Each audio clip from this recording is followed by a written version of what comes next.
Bismillahirrahmanirrahim. Assalamualaikum warahmatullahi wabarakatuh. Salam sejahtera saya ucapkan kepada semua.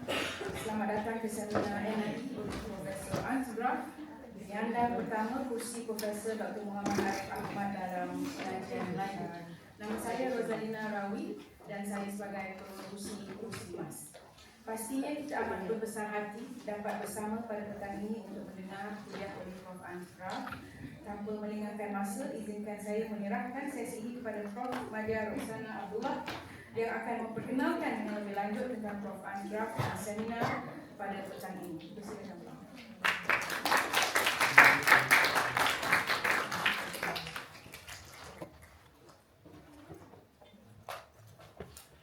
Bismillahirrahmanirrahim. Assalamualaikum para pelajar sekalian dan juga para pensyarah.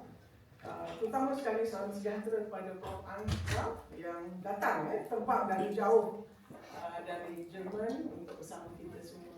Saya nak siap-siap kapan pun tak sempat. Baik, saya ditugaskan untuk memperusikan sesi perkongsian ataupun sesi seminar yang pertama yang akan disampaikan oleh Prof. Ansgraf selama beliau di Singapura, iaitu selama seminggu ya. Dan saya perkenalkan secara ringkas, banyak sekali panjang CV Prof. Ansgraf ni, tapi saya ringkaskan saja kerana saya memberikan masa lebih panjang kepada Prof untuk berkongsi tajuk yang telah dipaparkan di sini. Prof. Ansgraf ialah penyandang pertama kursi Profesor Dr. Muhammad Arif Ahmad dalam pengajian Melayu di Institut Pendidikan Nasional dan Profesor Pengajian Asia Tenggara di Universiti Goethe, Frankfurt, Jerman. Beliau pernah menjadi pensyarah di Universiti Hamburg dan Universiti Sains Malaysia serta pernah berkhidmat sebagai sarjana jemputan di beberapa institusi antarabangsa ternama termasuklah Universiti Cornell, Universiti Islam di Jakarta dan di Universiti Malaya juga. Beliau dari segi latar belakang akademiknya banyak sekali. Saya cuba nak kongsi satu tambahan, iaitu selain daripada ijazah PhD seperti yang kami semua ada, Prof. Ansgraf telah mendapat satu lagi ijazah selepas PhD, iaitu yang dipanggil ijazah habilitation. Ini adalah satu kelayakan akademik tertinggi selepas PhD yang membuktikan seseorang itu mampu menjalankan pendidikan dan pengajaran secara bebas di universiti. Dan ijazah habilitation ini adalah tahap akademik tertinggi yang boleh diperolehi oleh seseorang sarjana, biasanya kebanyakan di negara-negara Eropah, dan seperti Jerman, Austria, Switzerland dan sebagainya. Dan Prof. Ansgraf juga merupakan seorang sarjana terkemuka dalam bidang pengajian Melayu di peringkat global. Dan bidang kepakaran Prof. Ansgraf meliputi bahasa, sastra dan budaya Melayu Indonesia dengan fokus terhadap retorik, media dan komunikasi politik di Kepulauan Asia Tenggara. Di samping yang saya baca secara ringkas itu, satu lagi maklumat tentang Prof. Ansgraf yang suka saya kongsikan di sini ialah beliau adalah seorang polyglot.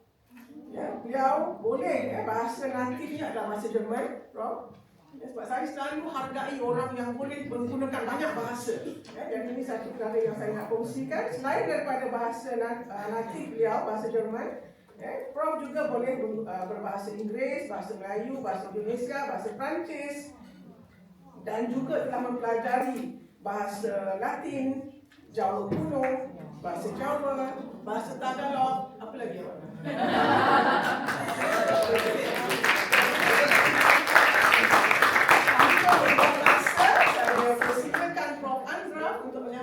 Seminar beliau yang bertajuk Retorik, Politik dan Identiti Kehebatan Bahasa Melayu dalam Wacana Awam. Silakan Prof.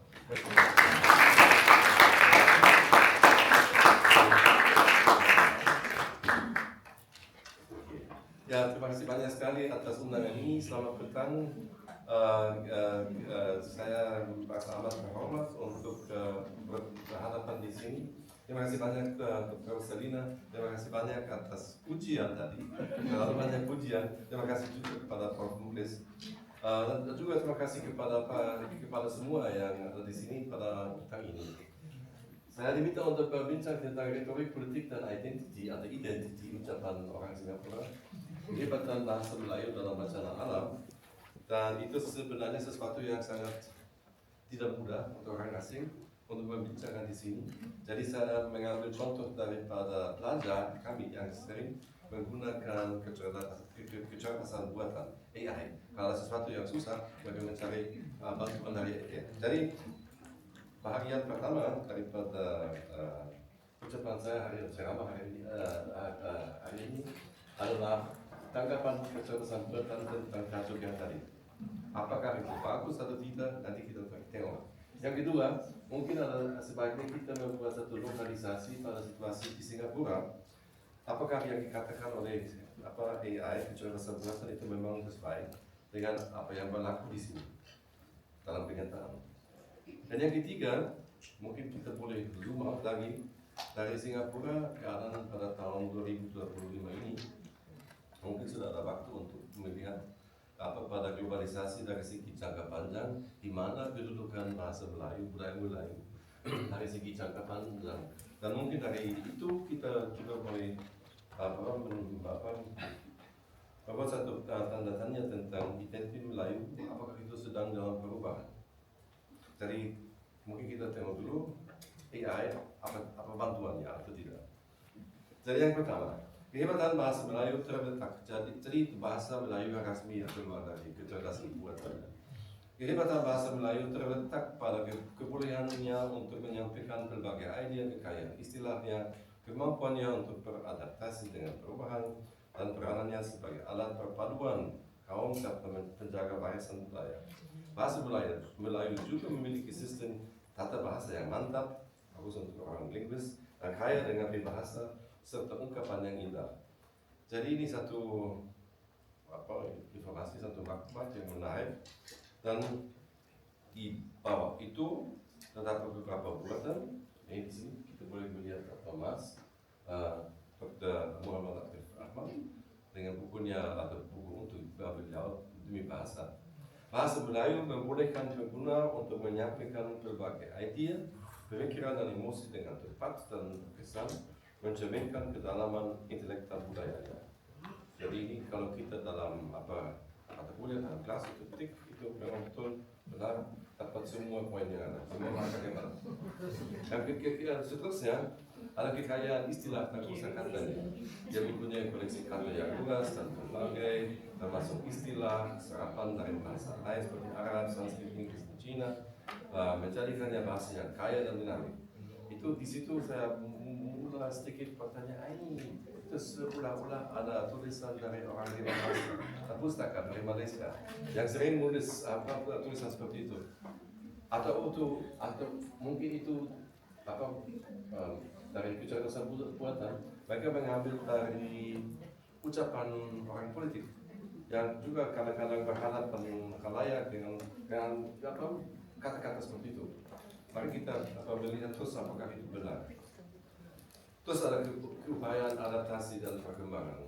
Bahasa Melayu menunjukkan fleksibilitas yang tinggi dan mampu berkembang seiring dengan perkembangan zaman, menerima dan mengadaptasi istilah baru untuk menyesuaikan dengan perkembangan teknologi dan keperluan masyarakat muda. Jadi mungkin satu kutipan ya dari tulisan dari pusat bahasa Melayu di Singapura atau dari Majelis Bahasa Melayu di Singapura. Peranannya dalam perpaduan dan kebudayaan sebagai bahasa kebangsaan, bahasa Melayu berperan penting dalam menyatukan berbagai kaum di Malaysia. Itu sumbernya. Membentuk identitas kebangsaan yang kukuh, ia juga merupakan khazanah budaya yang kaya, menyimpan dan mewariskan nilai-nilai murni, sejarah, dan tradisi masyarakat Melayu kepada generasi yang akan datang. Jadi ini sejauh ini memang sesuatu yang boleh diberi untuk kuliah, kita semua menghafal. Ini sesuatu yang kita semua kenal. Terus ada struktur tata bahasa yang kukuh. Bahasa Melayu memiliki sistem tata bahasa yang teratur dan mantap, membolehkan pembentukan ayat-ayat yang jelas dan gramatis. Dan ada penggunaan berbahasa dan ungkapan yang indah, kekayaannya juga panjang, melalui penggunaan peribahasa, simpulan bahasa, dan ungkapan yang berbagai, yang bukan sahaja memperindah bahasa tetapi juga membawa makna yang mendalam dan nilai-nilai moral. Mungkin itu kita boleh membayangkan tokoh-tokoh bahasa sastra Melayu dari Singapura, dari Malaysia sering menulis teks-teks seperti itu. Namun bagaimana di situasi yang sebenarnya di Singapura? Di situ saya mencari sumber yang lainnya, itu ke berita harian yang juga terdapat online. Di sini ada satu sumbangan dari tahun 2020 dari Dr. Nur Syakir Saad.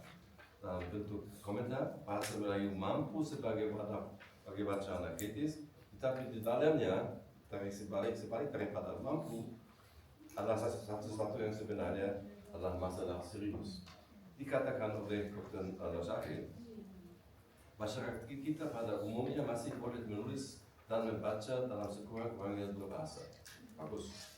Penggunaan bahasa Melayu di rumah secara kerap menurun. Dari tahun 2005, 18% daripada orang Melayu di Singapura, ke 2010, 12, ke 2015 hanya 10% daripada orang Melayu di Singapura menggunakan bahasa Melayu di rumah secara kerap. Yang lain kadang-kadang juga secara bercampur, tetapi menurun secara drastis. Dan itu berdasarkan hasil tinjauan pemerintah Singapura yang dirujuk oleh Nur Syakir Saad pada tahun 2020. Jadi kini 2025,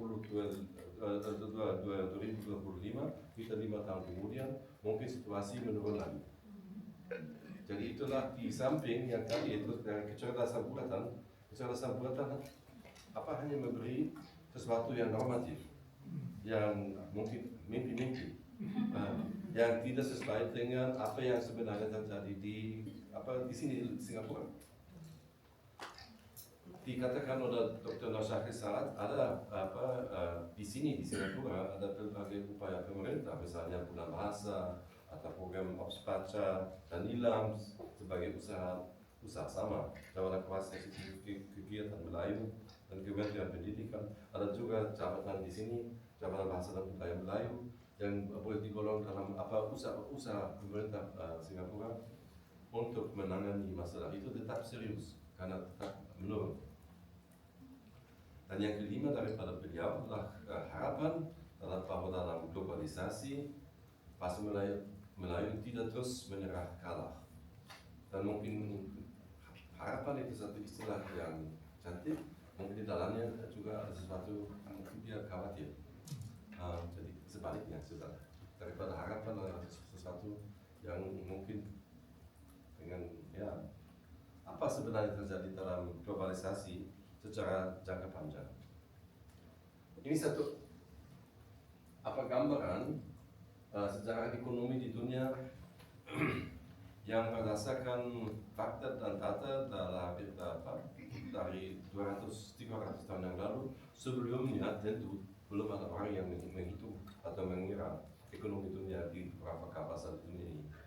Dasarnya begini, sebelah kiri, sebelum globalisasi mulai, yaitu sebelum tahun katakanlah 1200, teknologi pertanian dan pengangkutan tidak banyak berubah di seluruh dunia. Kalau di China, di dunia Melayu, di Eropa, di India, teknologi untuk di kampung teknologi pertanian tetap sama, tidak banyak perubahan. Jadi dari segi ekonomi dunia, negara-negara yang mempunyai penduduk yang banyak mempunyai ekonomi yang lebih besar daripada negara-negara yang kecil, dan cukup stable selama banyak masa. Dalam chart ini dari tahun 1 hingga tahun 1200, mungkin sebelumnya waktu China itu didirikan atau Tamadun di India didirikan atau Tamadun di dunia Melayu ini cukup mirip juga. Jadi dalam chart ini kita boleh melihat sebelum satu ketika sebenarnya di seluruh dunia, jadi ekonomi itu sebenarnya berkaitan dengan teknologi yang sebenarnya cukup mirip. Jadi berkaitan dengan jumlah penduduk. Tapi kemudian dan di dalam chart ini kita boleh melihat ada sesuatu yang terjadi yang mula sekitar pada tahun 1200 itu tidak di sini di Melayu ini, tetapi jauh di sana yang sekarang termasuk Turki, di Konstantinopel, sekarang itu Istanbul, Empire Konstantinopel, Byzantium itu dihancurkan dalam perang salib keempat. Orang Kristen dari Eropa Barat mau ke Tanah Suci, mereka melalui orang Kristen atau Empire Konstantinopel yang juga Kristen tapi Kristen Ortodoks dan menghancurkan empire itu. Dan waktu itu terjadi banyak orang Yunani yang terpelajar lari dari Konstantinopel mencari tempat yang baru dan banyak yang ke Italia membawa apa yang boleh dibawa itu dalam otaknya, membawa kecerdasan mereka dan pengetahuan mereka tentang naskah-naskah lama yang masih tersimpan di Konstantinopel pada masa itu. Dan banyak naskah yang lama itu datang dari Yunani kuno sebelum agama Kristen itu masuk. Dan tradisi-tradisi yang sebelum tradisi Kristen itu pada tahun 1200 ke atas itu terus diadaptasi, dikenali, dibaca oleh orang Italia. Maka ada semacam revolusi budaya di Italia pada ketika itu, keluar dari dari kerangka pemikiran yang sebelumnya. Jadi yang disebut Renaissance itu mulai di Italia pada abad ke-13, terus 1-2 abad kemudian itu juga dibawa ke utara Eropa, ke Prancis, ke Jerman, ke Inggris. Jadi yang terjadi adalah satu perubahan pemikiran. Dan yang rupanya ada kaitan dengan perubahan pemikiran dengan satu fase dalam perkembangan ekonomi dunia yang menyebabkan bahwa negara-negara yang memeluk perubahan pemikiran perubahan minta itu mendapat porsi atau jangka pasar perkiraan yang lebih besar daripada negara yang lain yang masih memegang pada ekonomi yang sebelumnya. Jadi tapi itu berlaku hanya selama beberapa tahun, dan yang di sebelah kanan kita boleh melihat kita sekarang sudah kembali sebenarnya pada situasi yang sebelumnya. Situasi sudah pulih di zaman pasca kolonial. Fase per fase. Dalam fase pertama dari sekitar 1200 hingga 1800 kita boleh melihat ini jumlah universitas yang ada di Eropa semakin banyak universitas didirikan. Dan kita boleh melihat dari warna-warna itu ada beberapa negara yang mempunyai universitas yang banyak, ada negara yang lain yang tidak mempunyai universitas. Jadi tidak benar kalau dikatakan bahwa semua negara Eropa itu memeluk Renaissance, memeluk revolusi minta. Tidak benar. Menurut carta itu kita boleh melihat ada beberapa negara, Rusia misalnya tidak termasuk. Eropa bahagian timur yang lain juga banyak yang tidak termasuk. Kalau kita memfokuskan di mana itu Iberia, itu Spanyol dan Portugis, sebenarnya tidak banyak. Jadi ada sesuatu yang terjadi di negara lain yang mendorong negara itu untuk lebih memeluk pendidikan sebagai cara yang baru. Di dalam proses perubahan itu terjadi sesuatu yang menarik, terjadi rasionalisasi humanisme pencerahan sebagai gerakan-gerakan yang memfokuskan pada rasionalisasi, pada pemujaan yang rasional. Kalau di sini ada banyak orang Islam, hal yang mirip juga dikenali dalam tradisi Islam, yaitu berhujah secara kritikal, secara rasional. Itu satu aliran berdebat yang sangat kuat sekali dalam tradisi Islam. Datang sebenarnya dari sumber yang sama, yaitu dari Yunani yang kuno, melalui ajaran yang lain. Jadi waktu saya di Universitas Islam Negeri di Jakarta berdebat dengan pencerah, dengan pelajar di sana, sangat menarik karena mereka sangat tajam dari segi tanggapannya. Sangat menarik. Jadi itu satu latar belakang rasionalisasi yang sangat tinggi sebenarnya. Jadi kalau di Eropa pada tahun 1450 mesin cetak diciptakan, dan dengan begitu pikiran yang baru, temuan yang baru dengan sangat cepat boleh disebarkan. Itu satu revolusi media yang terjadi. Mirip dengan revolusi media yang terjadi pada zaman ini dengan internet. Jadi sekarang kan jauh lebih cepat maklumat boleh dikongsi. Dulu kan dengan mesin cetak lebih cepat lagi daripada dengan tulisan tangan, naskah. Dengan demikian terjadi perubahan agama. Banyak orang yang mula membaca kitab suci itu dalam bentuk asli, mula meragukan tafsiran gereja. Terus ada permainan kekuasaan, terus terjadi beberapa perang. Tapi dari segi rasionalis itu mereka juga mula keluar dari Eropa dengan kapal yang baru, dengan teknologi senjata yang baru, dan dengan pendekatan ilmiah yang baru. Jadi ada eksplorasi yang mula pada sekitar 1519 dengan Magellan dia meninggalkan dunia dalam perjalanan keliling dunia, Kano yang menuliskan. Pada tahun 1602 bursa saham Amsterdam didirikan.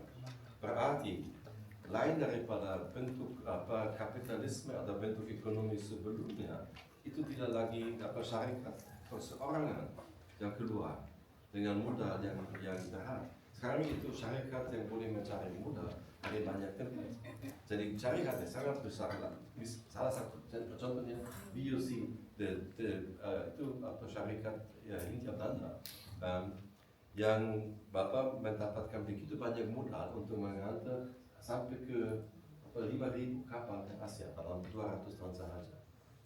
Jadi dengan biaya yang luar biasa tinggi, tapi mereka boleh mengumpulkan biaya itu dari bursa saham, walaupun setiap kapal, tidak semua kapal itu sampai.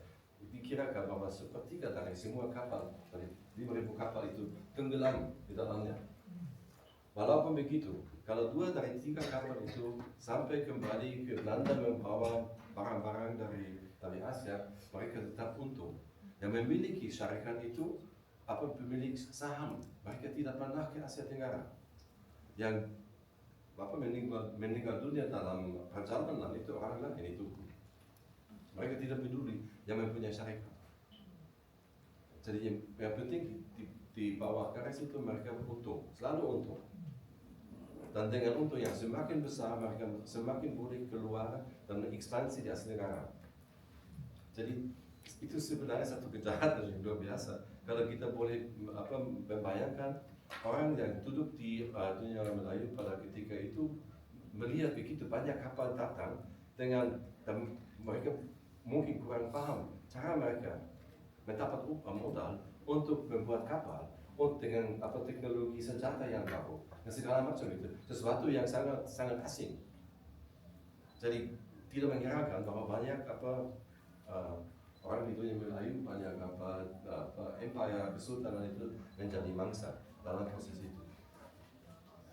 Karena ekspansi yang luar biasa yang tidak difahami. Jadi fase industrialisasi dan kolonialisasi tinggi Eropa dan Amerika sekitar dari 1800 hingga 1949, kita boleh melihat di sebelah kanan. Jadi orang Eropa khususnya di Inggris dan di Amerika dan di Belanda semakin menguasai ekonomi dunia. Dan ada beberapa alasan untuk itu. Yang pertama, engine uap semakin digunakan.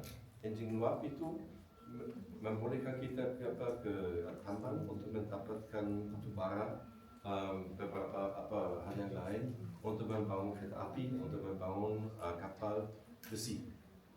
Tidak lagi kapal yang kecil, tapi kapal besi yang boleh berlayar dengan tidak lagi layar, yang boleh berjalan dengan jauh lebih cepat, jauh lebih dengan laut yang jauh lebih besar.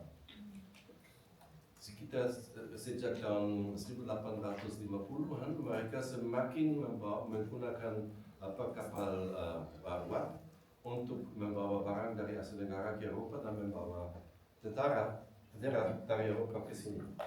Jadi ini fase yang menjadi sangat bahaya untuk empire kesultanan yang ada di sini. Dari sekitar 1850-an Kalau di Indonesia ada taman paksa, kalau di sini di Malaysia, di Singapura terjadi sekitar dari tahun 1899 dengan tulisan Silas, kapal-kapal yang datang dari Eropa yang membawa orang ke sana semakin banyak, semakin reguler. Jadi yang terjadi di sini adalah ekonomi tanaman. Banyak buatan di pertanian tanaman di sini yang boleh dibawa ke sana dengan cepat, termasuk kopi, termasuk gula, termasuk teh, segala macam itu. Dengan itu, kolonialisme itu dikaitkan dengan satu kapitalisme yang sangat tinggi yang membolehkan bahwa di bandaraya seperti di Singapura, bandaraya seperti ini semakin makmur. Jadi di sini di bandaraya ini sebenarnya untung karena semakin makmur daripada pelabuhan yang sangat aktif. Tapi juga transformasi ekonomi di seluruh dunia terjadi dengan rantaian pengeluaran yang semakin global. Jadi yang semakin global juga berarti semakin sensitif terhadap shock asing. Yang sangat penting adalah ketidakseimbangan kekuatan dan kolonialisme tinggi. Jadi dengan keuntungan yang dihasilkan dari ekonomi penjajahan seperti itu, Inggris boleh menempatkan residen Inggris di semua kerajaan, di semua kesultanan di tanah Melayu, sama dengan Belanda. Khususnya di tempat yang di mana ada untung untuk mereka. Yang lain itu diasingkan. Kalau kita di Indonesia melihat di mana orang Belanda pada ketika itu tempat yang menarik untuk mereka dari segi ekonomi. Mereka tidak aktif di pedalaman Papua atau di pedalaman Pulau Flores. Itu tidak menarik untuk mereka. Mereka aktif di Jawa, di Sumatera untuk tanaman gula, kopi, teh, segala macam. Dan dalam proses itu juga ada perubahan dari segi bahasa dan budaya. Bahasa Inggris dijadikan bahasa prestige di dunia Melayu, bahasa Prancis di Vietnam, bahasa Belanda di Indonesia. Dan bahasa Jawa, bahasa Tagalog menjadi bahasa kelas 2 di kawasan sendiri. Sampai pada ketika bahwa para pemimpin masyarakat mau ke sekolah Inggris, dia lagi ke sekolah Melayu. Karena untuk masa depan mereka, keluarga mereka, dari segi ekonomi, dari segi politik, mereka lebih senang dengan bahasa Inggris.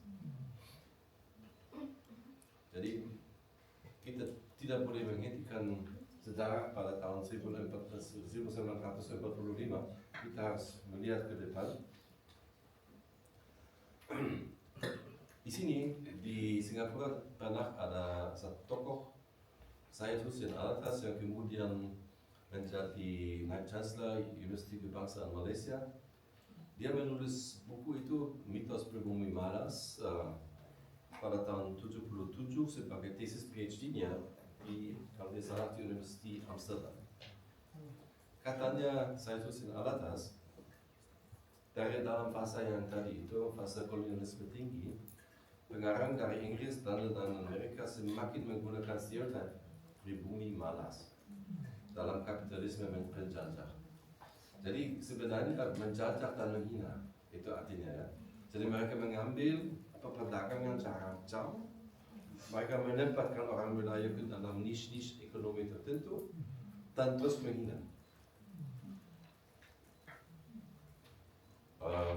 Orang Melayu, Jawa, Filipina digambarkan sebagai kolot atau sebagai malas.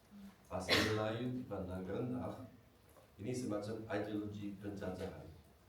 Dan kalau saya melihat film-film Amerika dari tahun 50-an atau 30-an, 60-an, masih ada gambaran seperti itu. Ideologi tidak berhenti hanya karena pada tahun 1945 Perang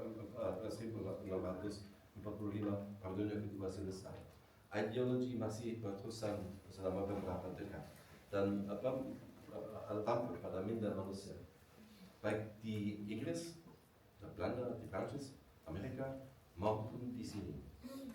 Jadi ini mungkin sesuatu yang tidak boleh dilihat. Saya beranggapan bahwa pada saat ini seluruh dunia berkembang.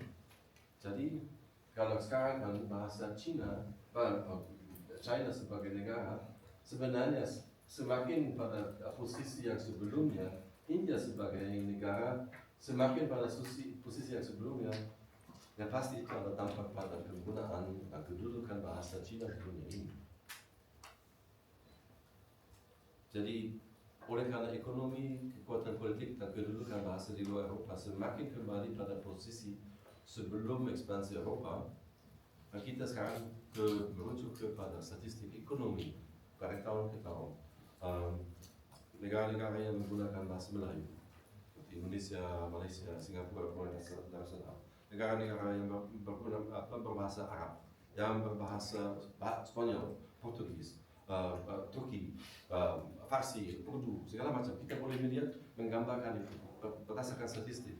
Dan kita boleh melihat bahwa sebenarnya ekonomi yang di luar Anglosphere itu semakin banyak, semakin besar. Dengan demikian, apa kepentingan dan kedudukan Anglosphere semakin kecil. Kita sedang mengalami satu dampak dari dekolonisasi, yaitu dalam bidang bahasa secara global. Orang Inggris belum paham, orang Amerika belum paham, mereka seharusnya belajar bahasa Cina, bahasa Melayu, bahasa Indonesia, bahasa Arab, bahasa Turki, bahasa yang bukan bahasa Inggris, bahasa dari negara yang sedang berkembang. Kita seharusnya semua belajar bahasa-bahasa itu.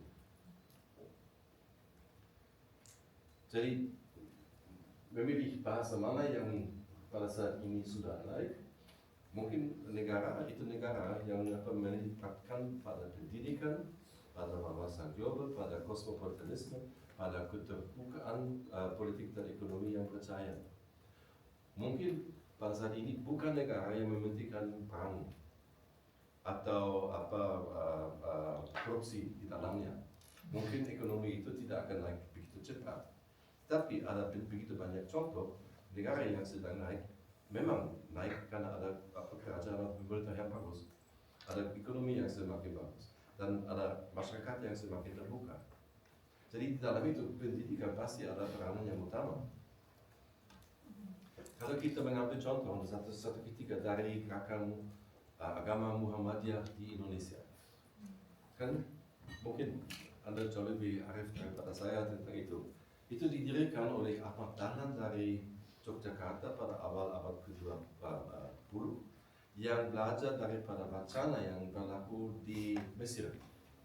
Sejak Tulisan Suez itu dibuka pada tahun 1869, Tulisan Suez menjadi satu modal yang sangat penting untuk Inggris bahwa Inggris mau menduduki Mesir untuk mengawal Tulisan Suez sendiri. Jadi di sekitar Al-Azhar terjadi satu wacana kenapa Mesir sampai pada titik bahwa itu diduduki oleh Inggris menjadi penjajah. Dan jawaban dari Muhammad Abduh dari Mesir dan Ahmad Dahlan dari Yogyakarta adalah dari segi pendidikan agama. Itu jangka panjang. Tidak boleh melawan dengan senjata, harus membangun sekolah, harus membangun universiti yang bagus. Tidak untuk memberi senjata dari segi senjata biasa kepada orang itu, tetapi untuk mencerdaskan umat. Ini satu gerakan yang di Indonesia berlaku selama 100 tahun, kira-kira 120 tahun, sangat besar pada saat ini. Hal yang mirip, gerakan yang mirip juga terjadi di Malaysia dan di Singapura, yang tokoh kita, Dr. Muhammad Arif Ahmad, selalu mementingkan itu, mencerdaskan bangsa, mencerdaskan umat melalui pendidikan. Kemajuan adalah sesuatu yang sangat kunci sebagai istilah dalam itu. Jadi dari segi itu memang hanya 100 tahun di Indonesia. Indonesia bebas, Indonesia mandiri, Indonesia menjadi satu kekuatan yang luar biasa dalam 100 tahun ini. Kalau kita melihat pada saat ini, yaitu 5 tahun yang lalu, ini satu peta ekonomi dunia pada saat ini, dan yang tidak terlalu mengherankan, Amerika Syarikat tidak lagi hegemon dunia dari segi ekonomi, hanya 24%. UK, buat dicari di utara itu kecil, 3% daripada ekonomi dunia adalah dari ekonomi UK. Jadi anggapan bahwa kita semua harus belajar bahasa Inggris karena bahwa English lebih kita kuat. Tidak, di mana Australia di situ? Tidak ada. New Zealand pun tidak ada. Memang bahasa Inggris digunakan di beberapa negara di Afrika atau di Australia atau di Oceania itu kepulauan di sana. Tetapi dari segi ekonomi yang jauh lebih penting, menjadi penting adalah negara yang lain seperti China, Jepun, India, apa di situ ada Brazil, ada Meksiko. Jadi negara-negara di luar Inggris.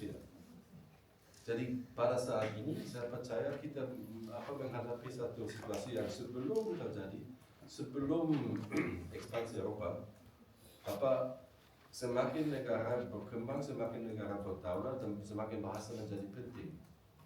Jadi untuk kita kalau kita di sekolah, kalau kita di university, apa pelajarannya? Kalau di Singapura bahasa Melayu memang penting karena sudah diakui. Kalau kami di luar harus baca bahasa Melayu. Tapi bagaimana kalau di internet? Apakah internet itu mengubah sesuatu? Di internet pada awalnya kan diciptakan di Amerika Syarikat, bahasa Inggris lebih daripada 50% daripada laman web, bacaan internet dalam bahasa Inggris. Sekarang hanya 1/4 daripada laman web yang ada dalam bahasa Inggris.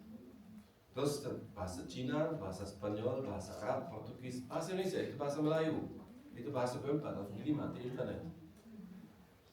Jadi kalau untuk generasi muda di sini sebanyak peluang. Itu dari segi ekonomi. Dunia Melayu itu tidak lagi orang yang miskin, itu kelas menengah. Kalau yang mau membeli barang yang dijual dalam bahasa Indonesia atau bahasa Melayu, termasuk misalnya gaming, permainan, atau banyak orang yang dalam pandemi itu suka gaming. Saya ada dua thesis, satu master dan satu PhD dari Indonesia tentang kemungkinan pasaran gaming itu boleh diubah sedikit dari bahasa Inggris ke semakin konten dalam bahasa Indonesia. Bagaimana juga peranannya syarikat-syarikat dari Indonesia untuk menciptakan konten-konten dalam pasaran gaming. Jadi itu hanya satu contoh. Karena di sini ada banyak orang yang kreatif di Singapura dengan latar belakang industri yang sangat besar, sangat tinggi. Sebenarnya boleh mengembangkan hal-hal yang sangat menarik yang nantinya juga menarik untuk pelayan di Indonesia atau di Malaysia. Dengan demikian bahasa Melayu, bahasa Indonesia mendapatkan satu nilai ekonomi tambahan karena ada peluang, ada perspektif untuk penggunanya, dan juga itu mungkin menarik untuk belajar di sekolah kalau mereka paham bahwa itu tidak sia-sia, tidak harus putus asa. Yang tadi itu hanya 10% dari keluarga masih menggunakan bahasa Melayu secara kerap di rumah. Sebenarnya dunia sudah berubah. Bahasa Melayu, bahasa Indonesia di antara 10 bahasa yang paling banyak digunakan di internet. Jadi dari segitu mungkin sudah ada baru yang boleh dibuka, catatan bahasa Melayu, bahasa Melayu di sini boleh ditingkatkan tarafnya menjadi satu institut sendiri, satu fakulti pada satu ketika. Siapa tahu ya. Tetapi rasanya ini sudah waktunya untuk kembali menjadi optimis. Bahasa Inggris tidak terlalu berguna kalau terus dipromosikan sebagai bahasa utama. Kita mungkin mengambil contoh daripada Hang Tuah yang tadi itu, dialah sebenarnya tokoh yang polyglot. Dalam hikayat Hang Tuah dikatakan bahwa Hang Tuah pandai sampai dalam 12 bahasa. Itu zaman Melaka pada ketika itu sebelum diruntuhkan oleh Portugis. Itu 12 bahasa. bahasa Melayu, bahasa Arab, bahasa Jawa, bahasa Kiling, bahasa Cina, 12 bahasa. Yang menulis itu Muhammad Haji Saleh. Jadi itulah situasi yang sebelum zaman penjajahan, dan kita sebenarnya sekarang kembali pada saat yang situasi yang cukup mirip. Jadi nanti belajar fase kedua, ketiga, keempat mungkin tidak menjadi masalah. Oke, dari segi identitas Melayu mungkin kita itu dalam perubahan. Di zaman prakolonial, bahasa Melayu digunakan di seluruh Asia Tenggara, maritim sebagai bahasa pengantara, bahasa budaya, bahasa agama, bahasa politik, bahasa perdagangan. Pada zaman kolonial dan hegemoni Anglosfer, bahasa Melayu dipandang rendah, orang Melayu dipinggirkan, dan jadi diri orang Melayu dicabar atau tercabar. Dan zaman kita ke hadapan, saya rasa dunia Melayu naik secara ekonomi secara cepat. Bahasa Melayu sudah masuk ke 10 bahasa terbesar. Orang Melayu semakin bangga dengan bahasa Melayunya. Misalnya di Malaysia, saya mendengar kalau mereka bertutur dalam bahasa Inggris, mereka sekarang bangga dengan aksen Melayunya. Dulunya lain itu, mereka meniru aksen Inggrisnya dalam majelis atau segala macam. Sekarang saya mendapat dari Inggris, itu ada sesuatu yang generasi muda di Malaysia. Orang Melayu muda di Malaysia bangga dengan aksen Inggrisnya, walaupun kadang-kadang bertutur dalam bahasa Inggris. Tapi ada satu perubahan mungkin, yang tadi itu kalau dibandingkan dengan dapatan dari kecerdasan bahasa, yang digunakan adalah bahasa Melayu yang sedikit berbeza di internet, yaitu di social media. Bahasa yang digunakan sedikit lain daripada yang tadi itu yang dianggap diambil dari ucapan, dari teks-teks rasmi. Itu mungkin sudah waktunya untuk mencari bacaan yang sebenarnya. Oke, dengan demikian saya mengatakan terima kasih banyak. Satu image daripada musim winter di University Goethe, dan terima kasih atas semua.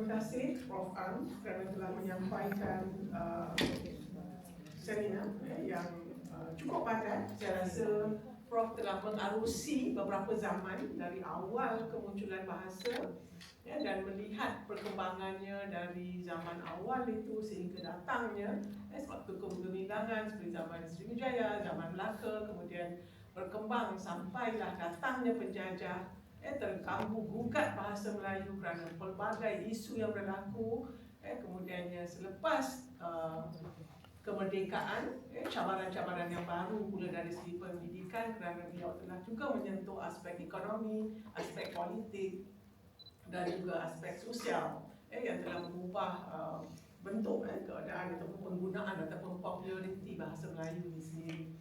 Baik Prof, ini adalah sesi soal jawab. Saya tidak mahu memonopoli waktu ini untuk saya bertanya. Saya persilakan dahulu jika ada sebarang pertanyaan daripada khalayak, silakan. Kalau tidak ada baru saya ambil peluang itu. Ya, silakan saudara. Nama dan program ya. Okay, nama saya Ruby. Saya pada program Deep Ed Melayu. Saya bersama Cikgu Ramla, Prof. Dr. Kartini dan Dr. Sirani. Jadi soalan saya adalah, jika ada anak muda Melayu yang mahu mengutamakan bahasa lain daripada bahasa Melayu, adakah ini perkara yang patut diutamakan, digalakkan, atau perkara yang kita harus tidak patut galakkan? Sebab saya tahu ada beberapa murid yang tidak minat dengan bahasa Melayu tapi mereka minat dengan bahasa lain. Jadi adakah ini perkara yang kita harus ini okey atau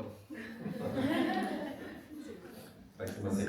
Oke, saya orang asing, saya bukan orang negara Singapura, itu sebenarnya terpulang. Kalau mau memaksakan orang menggunakan bahasa Melayu, boleh silakan.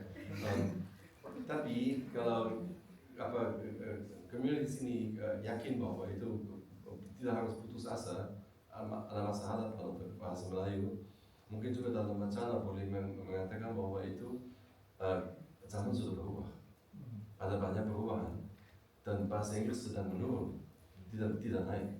Jadi para guru bahasa Inggris tentu selalu membesarkan bahasa Inggris, keagungan dan segala macam.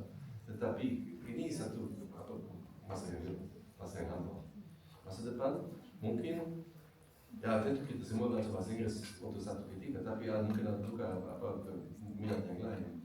Mungkin orang muda mau berhubungan dengan Korea atau dengan Jepun atau dengan negara Arab atau dengan Pakistan atau dengan Amerika Selatan. Jadi di situ terjadi bahasa menjadi menarik mungkin, dan tidak hanya bahasa tapi juga geografi yang baru. Saya membuat satu kajian tentang penerbitan orang Malaysia dengan Afrika dan orang Afrika dengan Asia Tenggara. Dari Malaysia dari sejak sekitar pertengahan tahun 2000-an, penerbitan tentang Afrika di ISI itu melonjak. Satu benua itu tiba-tiba ditemukan yang dulunya tidak ditulis atau dikaji sejak tahun 20 tahun yang lalu memang dikaji. Sebaliknya juga terjadi dari penulis di Afrika sejak 20 tahun yang lalu. Ya, mereka menulis tentang Singapura, tentang Malaysia, tentang Indonesia, Filipina, dari beberapa segi. Misalnya ada tulisan dari Afrika Selatan tentang multikulturalisme di Malaysia.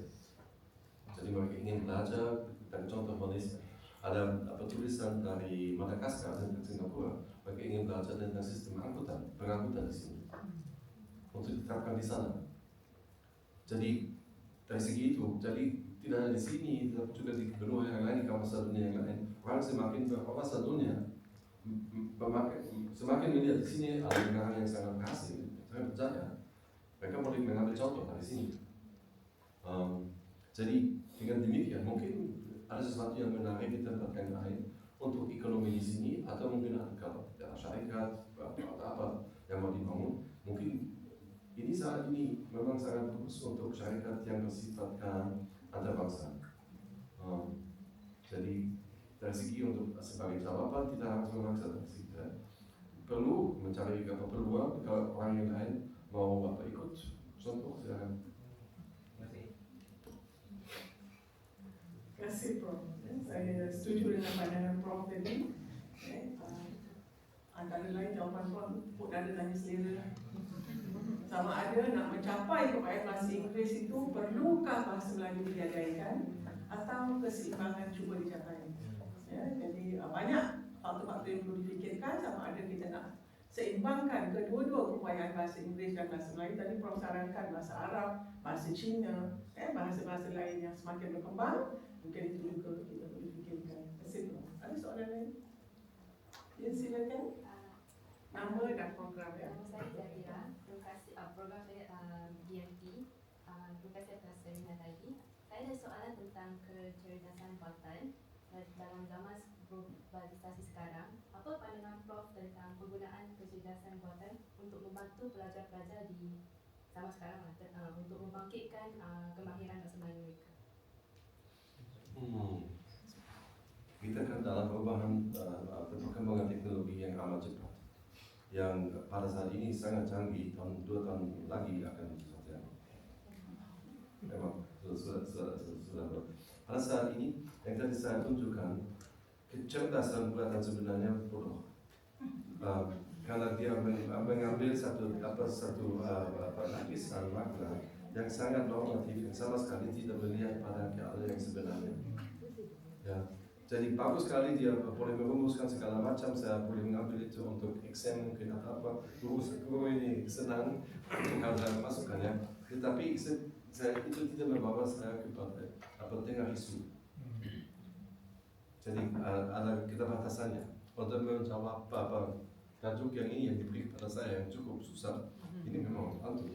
Tetapi mungkin memang ada juga keterbatasannya.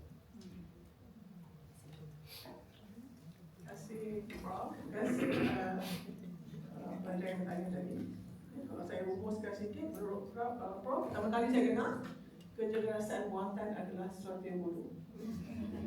Jadi saya rasa mesej Prof itu adalah cubalah capai kecerdasan semula jadi.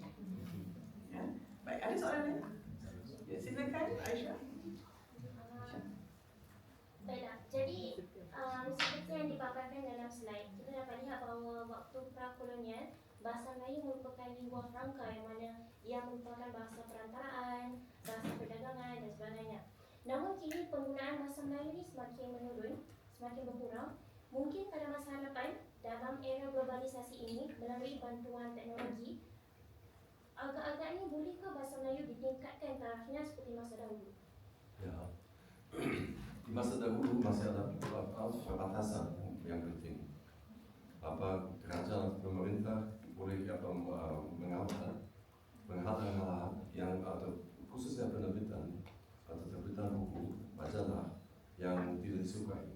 Misalnya di Indonesia lepas tahun 65 mereka tidak suka bahasa Cina. Jadi semua terbitan dalam bahasa Cina itu ditolak. Di Indonesia kan semua. Saat ini mereka tidak lagi boleh memaksakan itu karena ada internet. Sebaliknya, orang Melayu di sini yang di sekolah ada banyak bahan dalam bahasa Inggris, di mall-mall atau di media ada banyak dalam bahasa Inggris. Melalui internet boleh ke laman atau wacana berbahasa Melayu atau berbahasa Indonesia. Dan di sana banyak yang menarik karena juga ada syarikat yang memang sangat percaya dalam bahasa Melayu dalam bahasa Indonesia. Dari segi konsep, dari segi social media, dari segi segala macam yang ditawarkan di situ. Jadi dari segi itu orang Melayu di Singapura sebenarnya pada tiba-tiba ada satu internet, satu kaitan dengan Indonesia dengan dunia Melayu yang lain yang 20 tahun yang lalu tidak ada.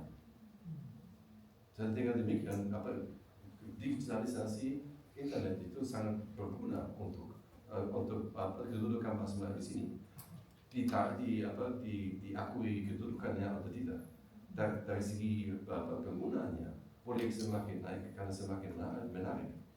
Masalahnya yang tadi kita katakan atau bincangkan, versi bahasa Melayu di Indonesia sedikit berbeza, versi bahasa Melayu di Malaysia pun berbeza kan?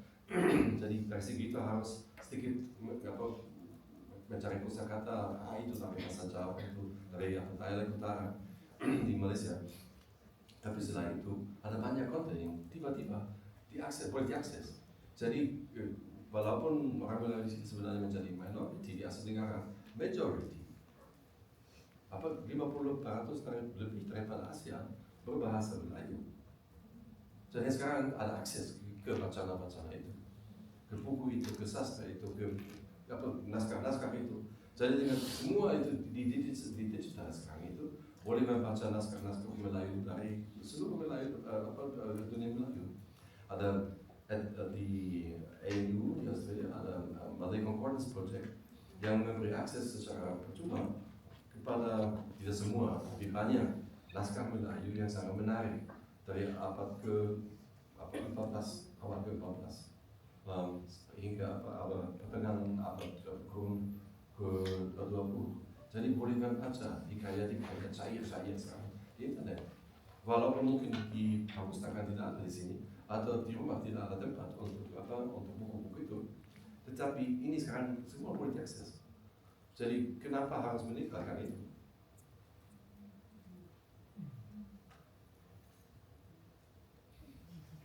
Dan ada satu kelebihan. Orang Singapura ada satu negara yang memang berfungsi. Ada di sini ada banyak syarikat yang sangat mau berdagang. Jadi kalau ide baru dari segi kreativiti, dari segi orang Melayu, ini kami ada sesuatu yang menarik untuk mungkin memasarkan di Indonesia. Mereka boleh klik dan play. Contoh seperti itu. Mungkin sekali ada syarikat di sini yang sangat berminat. Kan pada tahun 50-an di sini ada Shaw Brothers, film yang dibuat dalam bahasa Melayu karena pasaran di sana itu sangat jauh lebih menarik daripada pasaran dalam bahasa Cina. Jadi kita kan boleh kembali kepada situ, bukan dalam film, tetapi dengan konten internet yang lain. Mungkin sekali ada Shaw Brothers kedua di sini, yang orang Cina yang mau berkongsi dengan orang Melayu di sini, atau dengan konten-konten berbahasa Melayu. Terima kasih, Prof. Saya rasa aspek yang Prof tekankan di sana adalah aspek mindset. Ya, kita yang keterlaluan mementingkan bahasa Inggeris sehingga kan kita gadaikan bahasa Melayu. Kalaulah memang bahasa Inggeris kita rasakan penting, kalau tak nak kerja apa ni? Isu perut akhirnya, nak makan apa? Kena kerja, nak kerja apa? Kerja yang perlukan, nak bersaing dengan siapa? Orang-orang luar banyak yang datang ni, semua tahu bahasa Inggeris. Jadi kerana mindset yang sedemikian, akhirnya sedar tak sedar, kita gadaikan bahasa Melayu itu. Jadi seperti yang Prof sarankan, kita cuba cari jalan, cara-cara yang kreatif untuk menghidupkan, bukan orang lain, kita sendiri. Terima kasih, Prof. Ada soalan lain? Ya, silakan, Naufal. Nama saya Naufal, saya pelajar tahun 1 di MI. Pertama sekali, terima kasih Prof atas perkongsiannya. Soalan saya, saya sebenarnya telah temui penggunaan bahasa Melayu di negara Kemboja semasa laluan saya ke negara tersebut minggu lalu. Dan saya terlujar dan tak sangka bahawa bahasa Melayu sebenarnya dapat turut digunakan di negara-negara yang bukan Melayu. Jadi soalan saya, apakah peranan rangkaian perdagangan di kawasan Nusantara dalam memperkembangkan penggunaan bahasa Melayu ke luar wilayah Nusantara, khususnya di negara-negara ASEAN lain seperti Kemboja dan Vietnam? Terima kasih. Saya rasa itu indikasi yang lama. Mereka tetap menggunakan bahasa Melayu dan kadang-kadang diundang ke Malaysia untuk pertandingan pidato antarabangsa bahasa Melayu. Jadi dengan demikian boleh melihat di internet orang Kamboja berbahasa Melayu. Tapi ada sesuatu yang aneh kalau kita terus di YouTube menonton pertandingan pidato bahasa Melayu itu, tiba-tiba ada orang Afrika yang berbahasa Melayu. Ada orang Peru, ada orang Argentina yang berbahasa Melayu. Kenapa? Karena Malaysia sudah menjadi satu hub antara bangsa untuk belajar internasional antar bangsa. Hampir 200.000 orang asing mau belajar ke Malaysia. 200.000 orang asing mau ke Malaysia dan bukan dengan beasiswa dari pemerintah, atas biaya sendiri. Karena itu menarik belajar tentang sains, engineering, segala macam sastra Inggris di Malaysia.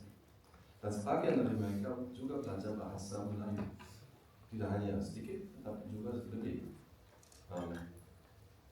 Satu contoh, 15 tahun yang lalu, pemerintah Namibia memutuskan untuk menghantar pelajar mereka ke UPSI, Universitas Pendidikan Sultan Idris di Malaysia, untuk belajar, untuk menjadi guru digitalisasi, guru ICT di sekolah-sekolah di Namibia, di Afrika.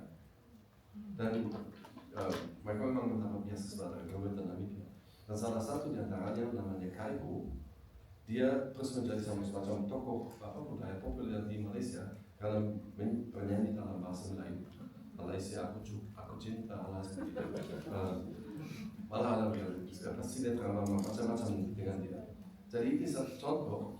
Pada saat ini ada 35.000 orang Afrika yang belajar di Malaysia. Belum telah terjadi. Dan kita melihat lagi siapa lagi yang datang. Kebanyakan itu belajar dari negara-negara yang beragama Islam dan yang tidak berbahasa Inggris. Mereka ke Malaysia untuk belajar tentang sains segala macam, dan di sana mereka melihat satu tamadun Melayu Islam yang sangat maju. Itu pasti ada dampak pada mereka di Pakistan atau di Somalia atau di tempat-tempat yang lain. Jadi mereka mengambil contoh apa yang terjadi di Melayu dengan kemajuan mereka. Jadi dan mereka kan di asrama di sana, di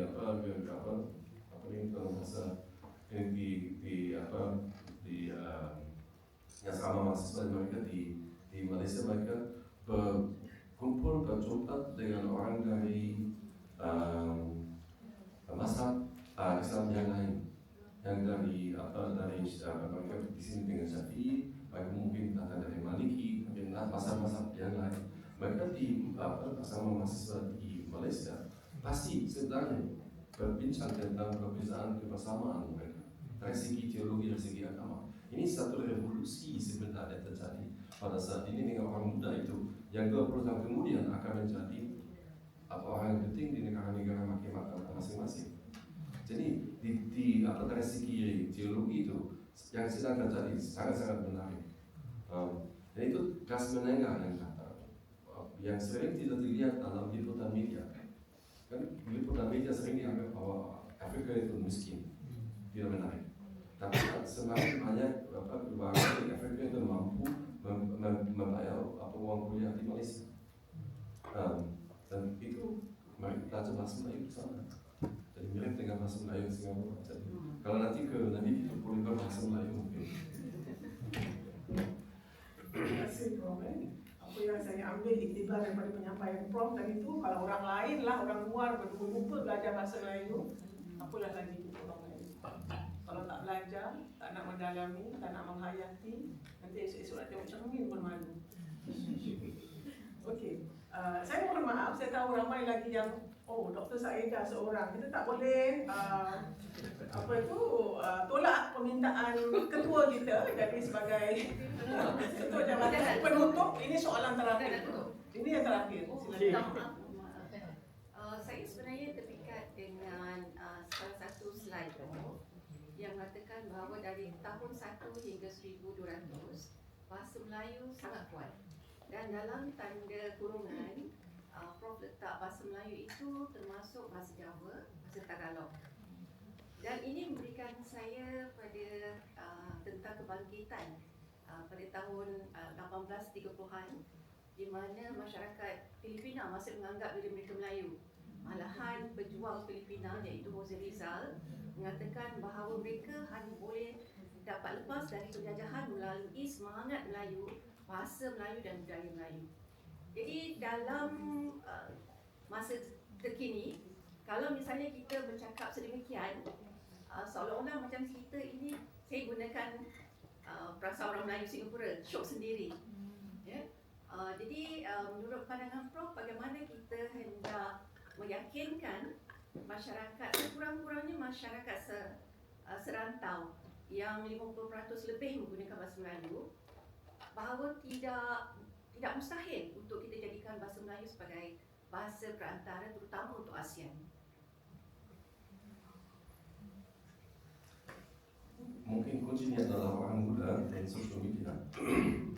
Itu kan di belakang adalah minat ekonomi, syarikat, social media mencari untung. Dan mereka mengalahkan konten yang menarik untuk orang muda khususnya. Dan mereka tidak memperhatikan membetulkan perbatasan di antara negara. Kalau itu Melayu atau Indonesia, itu satu kawasan dunia yang sangat menarik dari segi ekonomi. Banyak orang di Indonesia, di sini, di Malaysia mempunyai cellphone, jadi mereka atau komputer, laptop segala macam, akses ke internet sangat tinggi. Penggunaan aktiviti di social media sangat tinggi. Itu satu pasar yang sangat menarik. Jadi kekuatan di belakang sebenarnya adalah ekonomi. Mereka sedang mencari berkuasa penggunaan sosial media itu dalam bahasa Melayu dengan menciptakan konten yang semakin bagus, yang semakin menarik. Dan mungkin selain daripada kita sebagai guru atau apa mengatakan ini harus, itu sebenarnya minat daripada orang muda yang semakin terpikat pada hal-hal yang sangat menarik. Terus itu dalam bahasa Melayu. Walaupun sedikit aneh kan bahasa Melayu Indonesia atau bahasa Melayu Malaysia, tapi mungkin saya rasa ini caranya. Dan bukan itu saya dengan begitu cepat. Nanti lagi hanya Facebook yang 10 tahun yang lalu atau 15 tahun yang lalu. Hanya platform yang lain yang menarik. Jadi oleh karena bahasa Melayu, bahasa Indonesia adalah 50% daripada ASEAN, sehingga kawasan dunia sangat penting. Wah, tidak lama lagi akan ada syarikat Cina di sini di Singapura yang mau mengatakan konten dalam bahasa Melayu Indonesia. Pasti. Nanti ada kemungkinan untuk kerja di situ. Terima kasih banyak Prof. Saya tak dapat menerima beberapa lagi soalan yang tak ada nampak, saya nampak tadi ada. Saya minta maaf, tapi kita terpaksa berhenti di sini untuk menghormati waktu. Dan Prof juga penat dari pagi sebenarnya Prof ke sana ke sini banyak sebenarnya jadual yang diatur oleh pengurusi pengurusi mas ini Dr. Ruza. Apa pun saya ucapkan terima kasih kepada Prof Andraf kerana telah menyampaikan satu penyampaian yang sangat menarik mengarusi beberapa zaman dalam jangka waktu 1 tahun ke 1 jam. Beliau dapat, kalau saya ada 1 semester semua tu dalam kursus, tapi Prof dalam 1 jam dapat mengarusi beberapa zaman untuk topik tersebut. Apa pun, apa yang awak ingat yang Prof ajar tadi, yang Prof sampaikan, jangan ingat lirik lagu yang Prof ingat, Aku Cinta. Saya silakan bagi sesi kepada Dr. Ruza. Terima kasih Prof.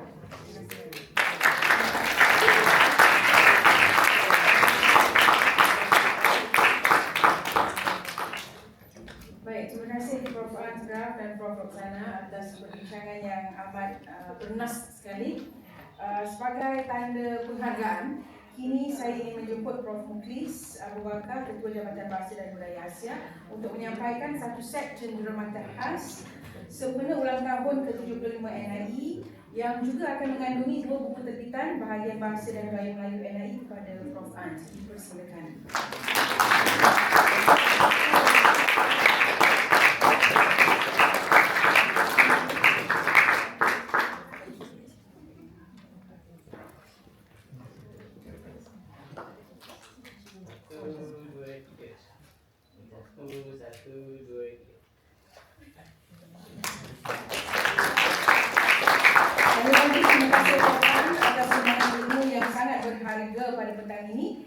InsyaAllah kami turut menjemput anda semua untuk hadir bagi ini Dr. Suriani. InsyaAllah kami turut menjemput anda semua untuk bersama sekali lagi di syarahan Perdana Mas 2 yang bakal diadakan pada Khamis ini di NLB. Saya percaya ramai yang sudah pun mendaftar bagi acara ini. Terima kasih banyak. Hadirin sekalian juga dijemput untuk menjamu kudapan ringan yang telah disiapkan di luar. Sekali lagi terima kasih banyak. Assalamualaikum warahmatullahi wabarakatuh.